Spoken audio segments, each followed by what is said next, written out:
أسرع وأطعم جمبري بالخلطة هيخلي البيت كله ريحته تجنن.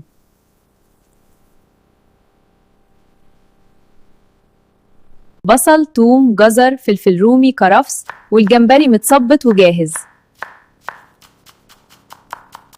ونضيف الملح والفلفل، كمون وكزبرة، ولمسة السر مستردة وهريسة.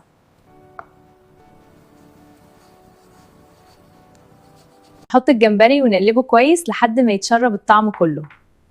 نحط الجمبري ونقلبه كويس لحد ما يتشرب الطعم كله على النار مع شوية زيت. نقلب ونغطي 6 دقايق بس.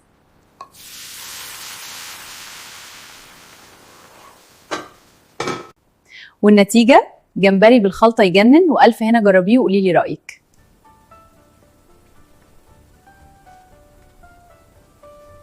وبكده يبقى أحلى جمبري بالخلطة جاهز. لو عجبك الفيديو متنسيش تعملي لايك واشتركي في قناة وصفاتي مع ريهام علشان يوصلك كل جديد.